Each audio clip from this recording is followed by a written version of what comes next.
So you drink the bourbon out of the bone? Yeah. Oh, it sounds amazing. It was amazing. All right, but at what point is it no longer eating? Like, I mean, like, when are you just an animal standing atop a pile of bones? I don't know, Noah, sometime after this. Yeah. So, okay, do they salt it? Or, like, how does it work? Guys, I came up with an amazing way to get everyone to listen to our podcast. I'm going to already say no to call. whatever. That's a good call. Yeah. Okay. Yeah. Heath, negative. You know how lots of podcasts get like super well known by picking fights with other bigger podcasts, and then like people listen so they can follow the feud? That works for literally nobody, Eli. Well, ta-da! That is a bomb. That's a bomb, guys. That's why I said no. So silly. It's not a bomb. It's the remote detonator for a bomb. Not better. The bomb is over at the competition. There it is. Okay, Eli, listen to me very carefully. Whatever you've done, we can just undo it. Just not do it, just not activate, that. And we'll be good. Activated it like 3 hours ago. See, this is what I was talking about. Always no to whatever he says. No, I was just coming to show you guys the remote is what I was doing. Okay, everybody, escape plan Bravo. Already on Yeah. it. You do good have call. your fake IDs, everybody? Yeah, we Yep. got Yeah. them always. Got 'em. Your Always. mustache, Keith? All right. Do you have your fake mustache? I do. Okay, see you guys in Mexico. Okay, guys, aren't you at least curious who I bombed? No, Not really. What does it Why would that matter? I feel So like that's long, irrelevant. Eli. No. Best of luck. Not even a dollop?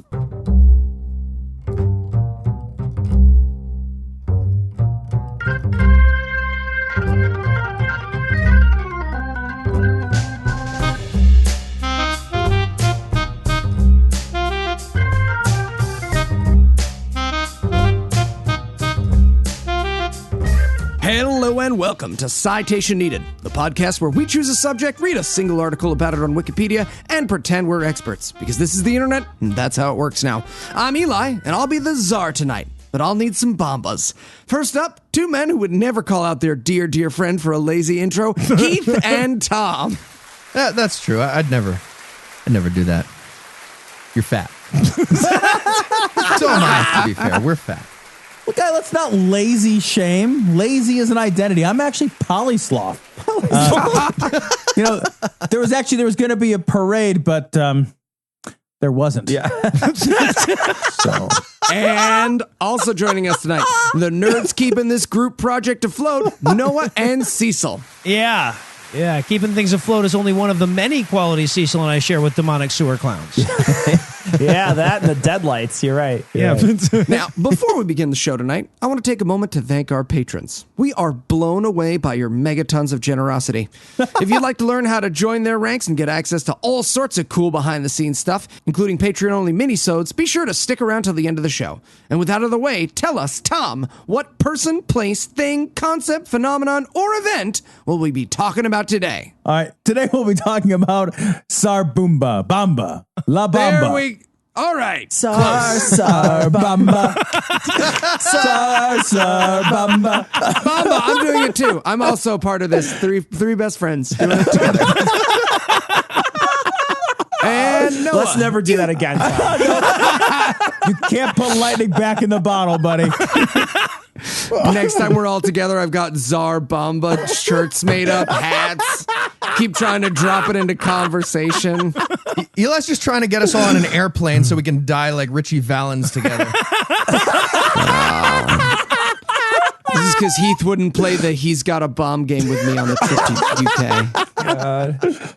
Noah yelled at us. Anyways, Noah, you selfishly used an article that you wrote for yourself this week. Are you ready to drop some knowledge on us? Ready to drop it like it's thermonuclear, Eli. So tell us, Noah, what was the Tsar Bomba? Tsar Bomba was the largest nuclear weapon ever created, and its test remains the largest explosion in history that doesn't involve planetary collisions, volcanism, stars collapsing, or the creation of space-time. Feels like you're about to tell us about like a museum / gas station in Alabama, like next to the world's largest ball of earwax. I think I'd go there. Okay, largest explosion so far, guys. Wait until the midterms. Yeah, well, no, North Korea's not a threat anymore. Trust me. I got it on good authority. All right, so first, a bit of a nuclear history lesson, because if anybody on this show is qualified to discuss nuclear physics, they'd be doing the essay instead of me. So the first atomic bomb...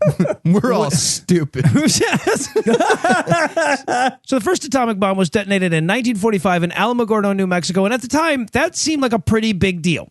At a yield of about 20 kilotons, it was by far the largest explosion ever created by humankind. Now, that being said, comparing it to modern nuclear weapons is a firecrackers to dynamite comparison. Ooh, SAT style, as is ancient to railroad building Chinese people. Firecrackers, dynamite. You take it and you write my jokes down, and then you look at them and you'll be like, huh. Okay, no, I like it. As Hillary's non-encrypted yoga emails are to locking kids in cages. Oh, no. This is why we got rid of the analogy section. This is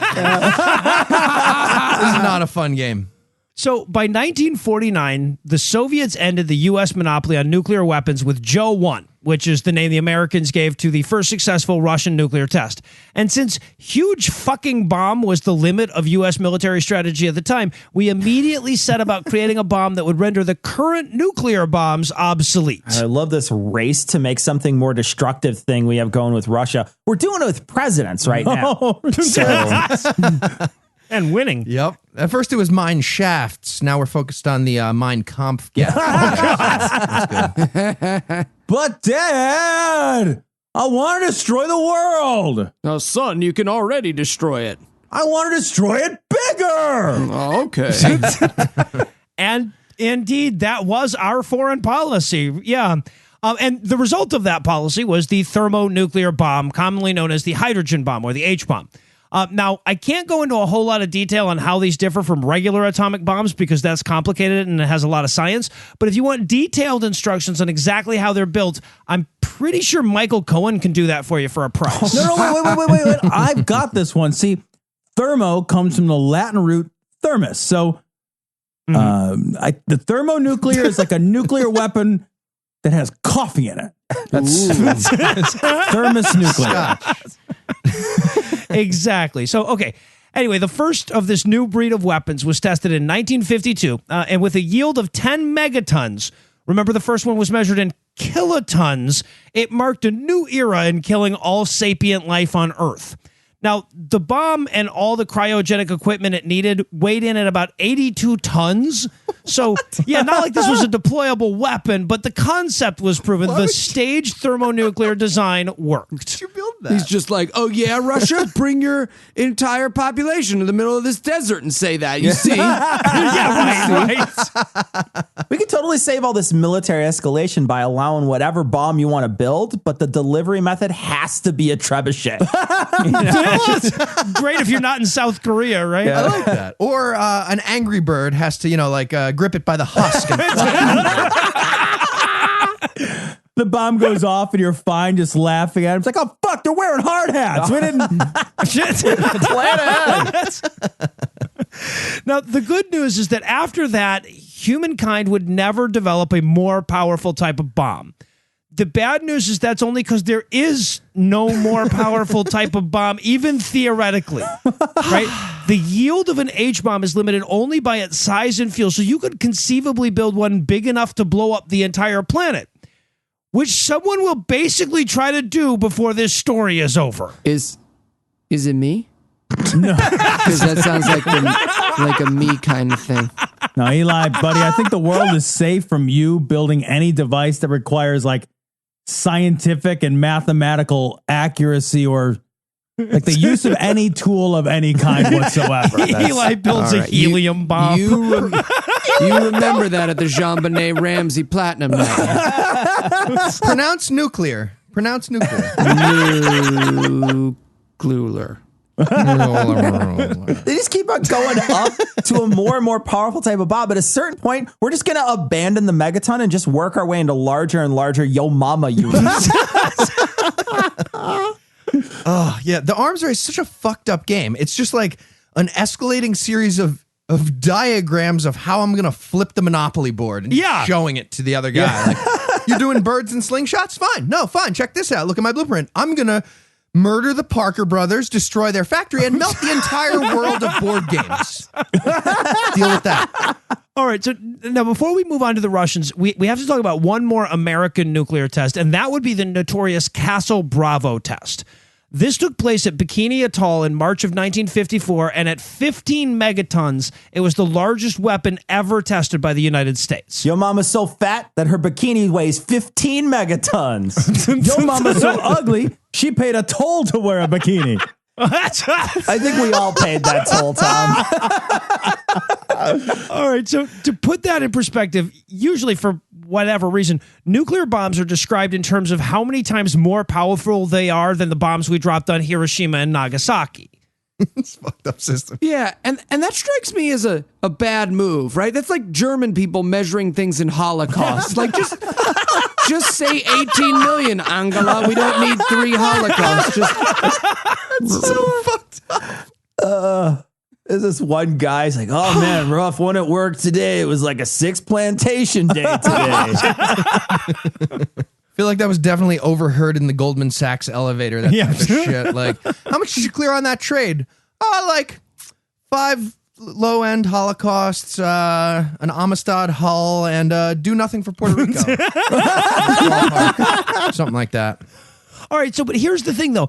Even a measure as fucked up as that is useless when you start hitting 15 megatons.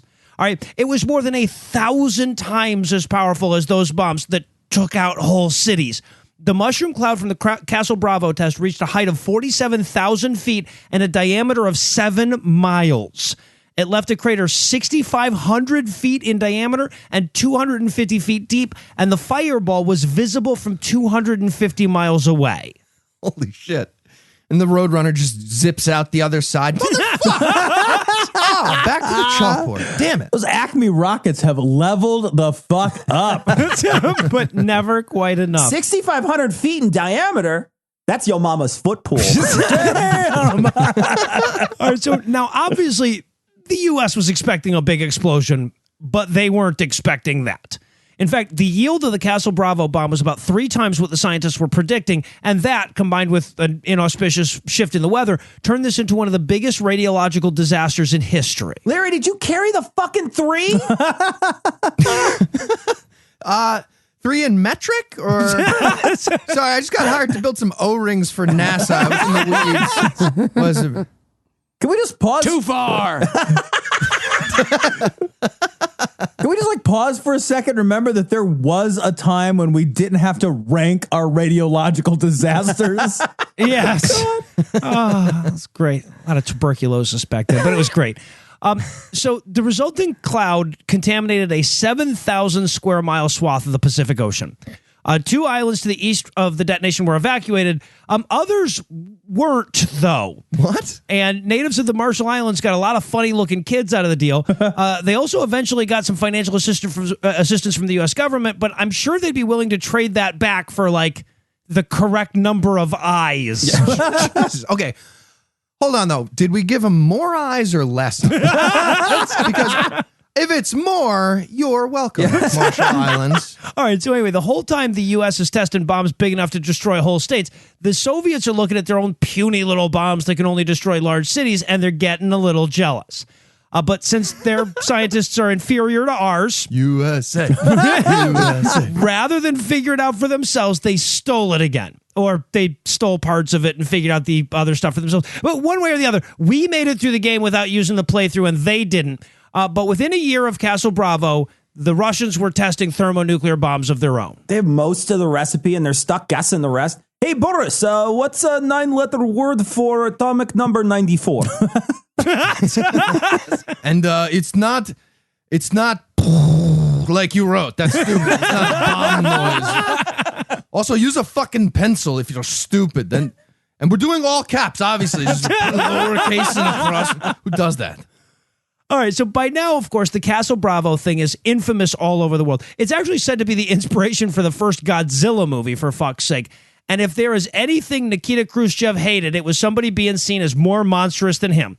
So he decides he wants to outdo Godzilla, and immediately after the first successful Russian thermonuclear test, He orders his scientists to get to work on a 100 megaton bomb. 100 megaton bomb. What, and he strapped a lizard to it? What happened next? And a literal bag of dicks because, long shot, but how cool would that be? A Dickzilla? Yes. Obviously amazing. Always roll the dice on Dick Zoo. Always.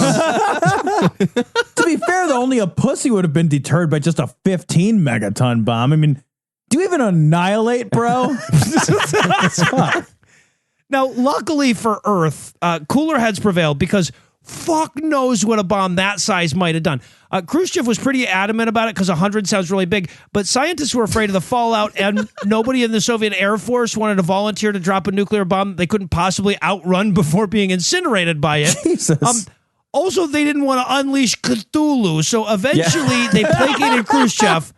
And they designed a bomb with a 50 megaton yield that could theoretically be upgraded to 100 megatons if they added a tamper to it. But because they only built the one bomb, that capacity would never be demonstrated. All right. Well, that sounds like the bomb. But we're going to have to delay this knowledge explosion just a bit longer for a little ditty we like to call Apropos of Nothing.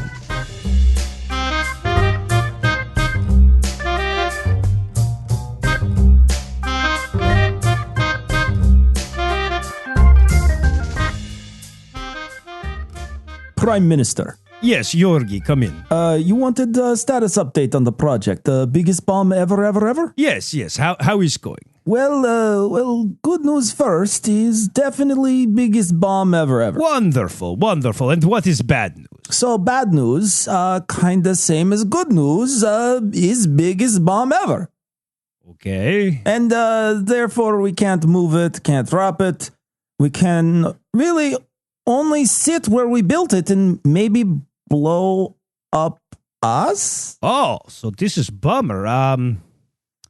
Can we build maybe in America and then blow up there? Again, is very, very big. Not likely, no. Okay, so then how can we use it? Well, we could threaten to blow ourselves up with it. That's it. We threaten to kill ourselves. We could try. Now listen here, Nikolai. I'm the president of the United States, and you can't hold our people hostage like this. Tell us what you want, and we can work together. No, why don't you go back to her? Let me do it, bomb what I do. Why you care? Oh, Nikolai, you know China meant nothing to me. Then why you make trade deals with her? I thought of you the whole time. I find you attractive. Did not.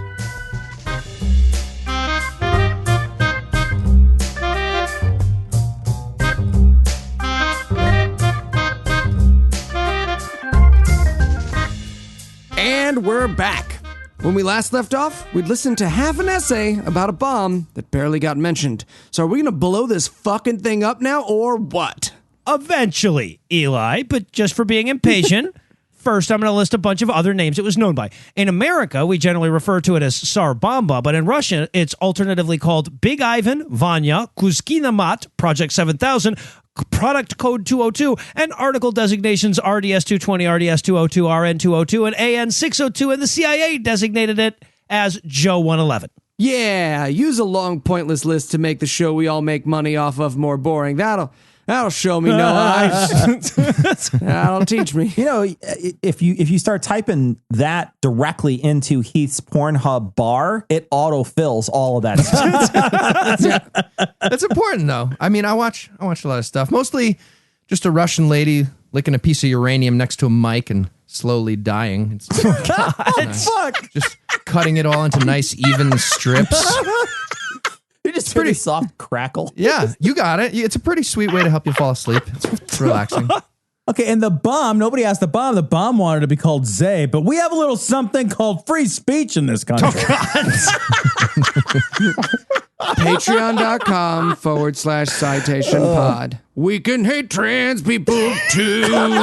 All right, so Eli, a nicer opening question that wouldn't have led me to that boring list might have gone something like, when we last left off, Soviet scientists had talked Khrushchev back from the 100 megaton ledge, but we're still talking about a ridiculously big bomb, right? To which I would have answered, oh, absolutely, Eli. Thanks for asking, both in yield and in actual size. So the bomb itself is over 25 feet long and weighed over 60,000 pounds. Right. So less of a bomb and more of a Vegas buffet. Really, yes. Yeah, but the crazy thing is the bomb actually started out as like 2 inches across and 3.5 pounds, but they kept getting encased in progressively larger bombs. That's not even that far off to how a thermonuclear bomb right? works. No, right, yeah, actually. I too know how a thermonuclear weapon works. We are laughing all together at that joke. Ask no further questions. Who's next? I mean, this thing just sounds like what the world needs. It's a world-ending weapon owned by a culture who routinely has to strap dash cams to their cars because they can't figure out how to drive peacefully. Yeah, right. All right, so even after the bomb is built, the scientists are trying to talk Khrushchev out of testing it. Right. Keep in mind that Castle Bravo was mostly remembered not for being the largest nuclear test to date, but for being a fucking radiological disaster. The fallout from that test was uncontained and caused radiation sicknesses over thousands of square miles. And this bomb was more than 3 times that size. Yeah, and they only had one bomb and one batch of fuel, and they gave it to different soldiers and then sent them both into battle. What? The fallout was uncontained? Really? No shit. Comrade, did you bring the 7-mile wide lead Ziploc bag? No. What are we going to do with all these leftovers? Wow. All right, so ultimately, though, Khrushchev decided that there's no point in having the biggest dick on the block if you can't swing it around. So he orders the test to go forward on October 30th of 1961.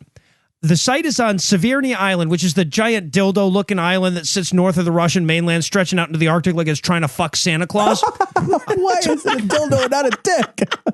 Well, because it's huge. It's huge. I don't want to give Russia a dick that big. I'd be nervous as fuck. Also, you're using it on Santa Claus. You don't want to fuck Santa Claus. So basically, this island is as uninhabited as you can get, but still, it's a 50 megaton bomb. Right. But luckily for us, Sarah Palin's mom had her binoculars out. So she alerted the U.S. authorities. Yeah. All right, so the plane that carried this thing has to be specially retrofitted, not just to hold the comically gigantic bomb, but also to fly high enough to drop it and still get the fuck out of the way before being vaporized. They had to add a 1,700-pound parachute to the bomb to give the airplane a little extra time. Jesus. Yeah, 1,700 pounds. In fact, the plane that they used wasn't even a bomber, since none of the Soviet bombers could hold enough fuel to carry this big-ass bomb far enough away from a military base to set it off safely. Your mom is so fat, she asked the dressing room lady if they carried a size 1,800-pound parachute. Your mama's so ugly, they had to make a special plane just to get away from her. Guys, can I ask, are we doing this in case anyone sends our podcast back in time and we want it to be?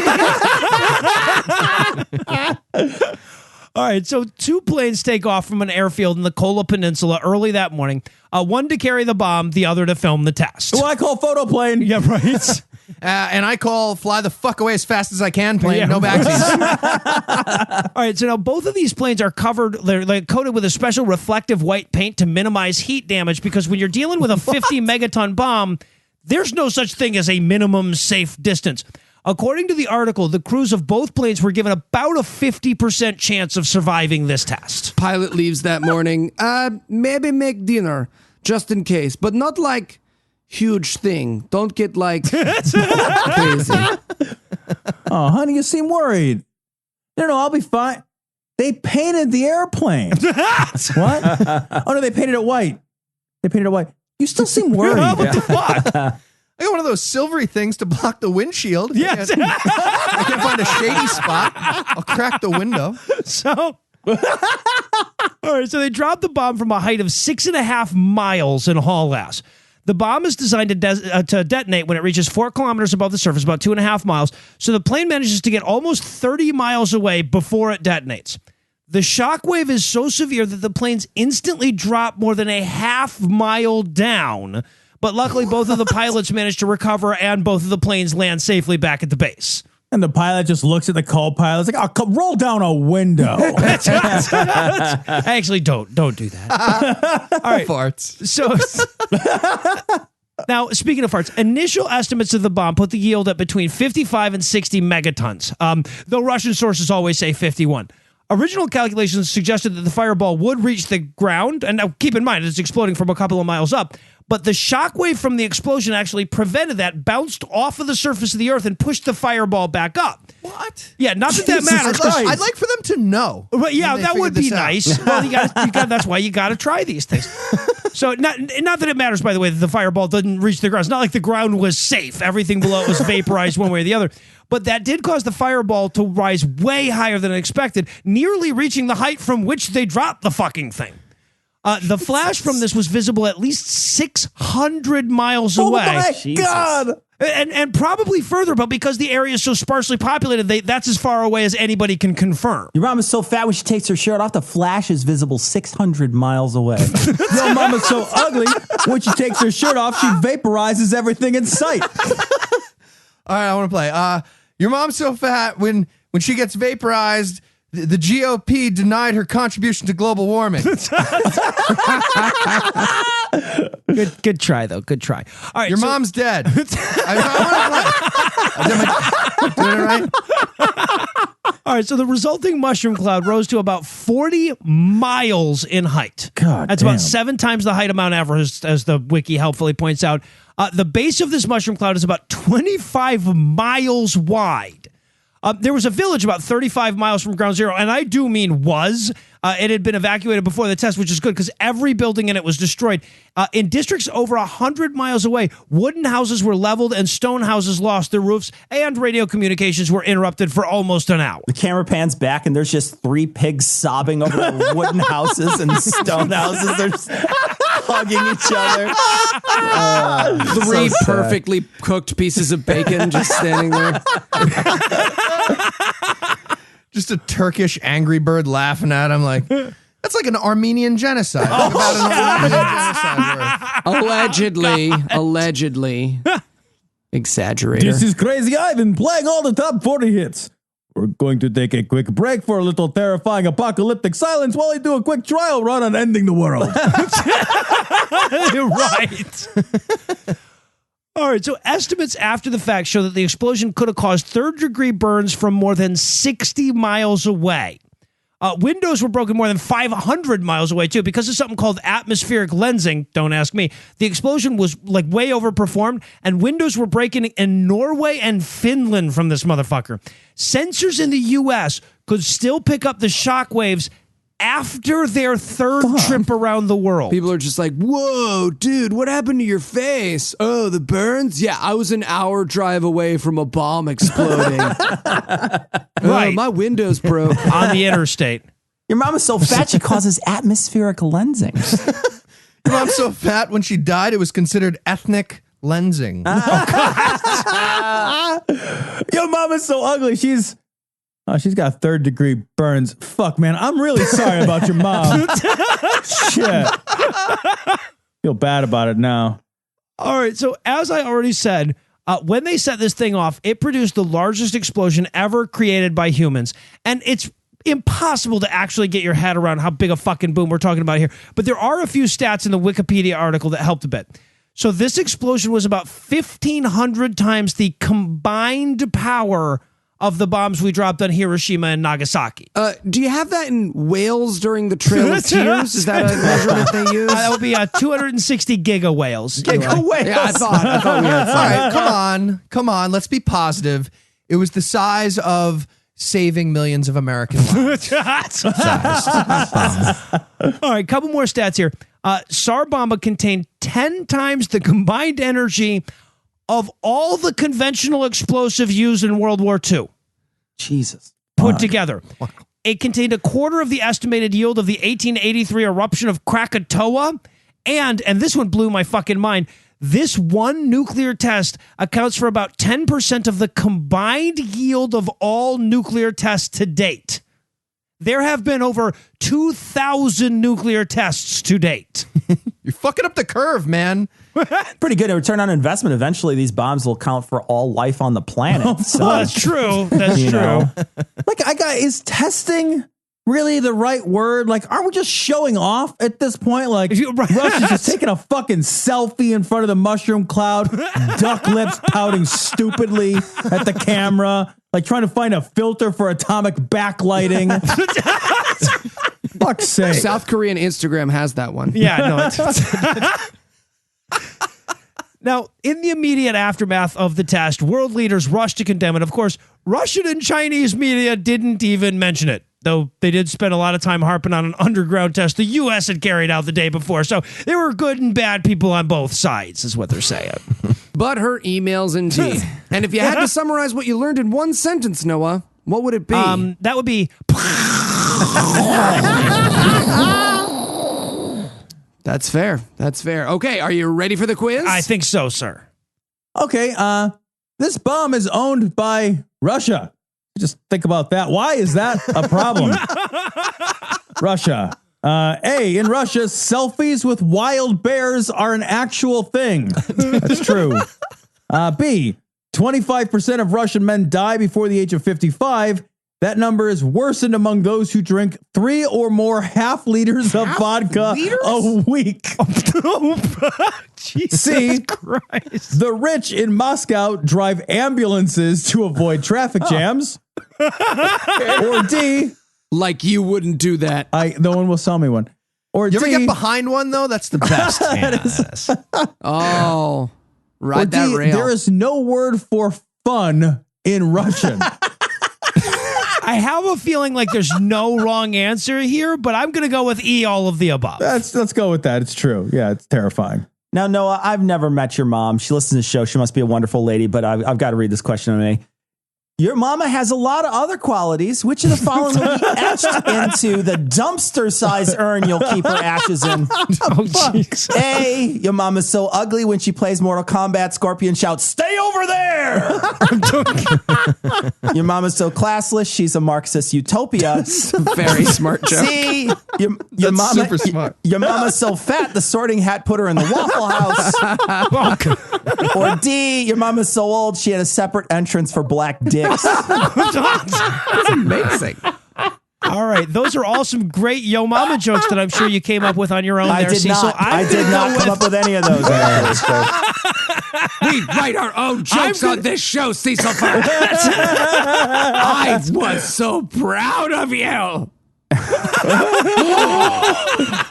I was getting. I had like a whole moment. I was going to be like, "Yeah, I didn't write any of these." I'm going to do so much cocaine. I'm going to do so much cocaine. All right, I'm going to go with, since she is listening, I'm sure my mom would want to be associated with the smartest joke. I'm going to go with B, your mom is so classless, she's a Marxist utopia. I'm going to give you credit just for probably the answer. finding that joke. That's how proud I am of that joke. The fact that you brought it to my attention. These are amazing, and my life is enriched by knowing I them. think they're all really funny. They got people. They're really funny. Whoever wrote them, great job. They're great jokes. Those people are comedians. Welcome back to the dollop. We really do want to be like those guys. Good thing is we're both plagiarists now. No, they'll never be our friends. All right, no one wants to be our fucking friend. That's fine. That's fine. I'll tweet at you, Pete Holmes. You don't listen. All right. No, which of the following is the most genocide-friendly way to report a tragically large death toll? Oh, fuck. A, the GDP of the Confederate States. B, 6.0 times 10 to the 6th Jewish people, or 6 mega Jews. Oh, God. Or C, an episode of this podcast. I don't want to answer. I'm going to go with B, 6.0 times 10 to the 6th Jewish people. Correct. Yeah, that's it. That is correct. Well, Noah, nobody bested you, so you are the winner, and you get to pick next week's essayist. All right, let's see. Cecil said some mean shit about my... No, I'm going to go with Tom. I'm going to go with Tom. He's the one who comes after me on this. That's right. All right. Well, all right. We'll be back next week, and by then, Tom will be an expert on something else. Between now and then, you can listen to Heath Pun, Noah Scathe, and myself interrupt both of them over on God-Awful Movies, The Skeptocrat, and The Scathing Atheist. And if you want to hear Tom and Cecil break down all that's bizarre and balkanizing, check out Cognitive Dissonance. And if you'd like to help keep the show going, you can make a per-episode donation at patreon.com/citationpod or leave us a 5-star review everywhere you can. And if you'd like to get in touch with us, check out past episodes, connect with us on social media, or check the show notes, be sure to check out citationpod.com. And remember, when the big one goes, the Vine stars will die too. Nikki, don't do this. Nikki, talk to me. There's nothing to talk about. Nikki, aw.